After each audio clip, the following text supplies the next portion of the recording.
பொடி dosa. My choice is பொடி dosa. Masala dosa. It's always my choice. Dosa வகைகளில் ஒவ்வொருவருக்கும் ஒவ்வொரு சாய்ஸ் இருக்கலாம். ஆனால் எல்லா வகை தோசைகளுக்கும் ஒரே சாய்ஸ் இதயம்.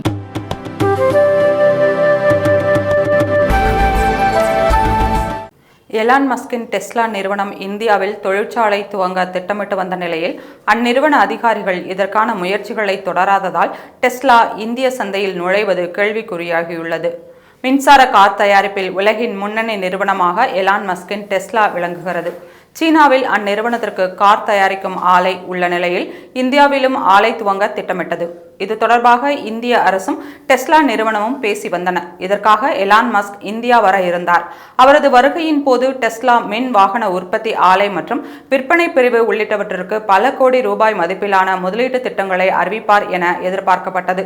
ஆனால் அவரது வருகை நாடாளுமன்றம் தேர்தல் காரணமாக ஒத்திவைக்கப்பட்டது. மோடி பிரதமராக பதவியேற்ற போதும் எலான் மஸ்க் தன் வாழ்த்து பதிவில் இந்தியாவில் தன் நிறுவனம் உற்சாகமான பணிகளை செய்ய ஆவலுடன் காத்திருப்பதாக தெரிவித்திருந்தார். இதையடுத்து டெஸ்லா நிறுவனத்தின் இந்திய முதலீடுகள் உறுதிப்படுத்தப்பட்டதாக தொழில்துறையினரால் கருதப்பட்டது. இந்த நிலையில் டெஸ்லா நிறுவனத்தின் அதிகாரிகள் முதலீடு சம்பந்தமாக இந்திய அதிகாரிகளை தொடர்பு கொள்வதை நிறுத்தியுள்ளதாக ப்ளூம்பெர்க் அறிக்கையில் தெரிவிக்கப்பட்டுள்ளது. நிதி பிரச்சனைகள் காரணமாக இந்தியாவில் புதிய முதலீடுகளை மேற்கொள்ளும் திட்டம் எதுவும் டெஸ்லாவிடம் இல்லை என்று கூறப்படுகிறது.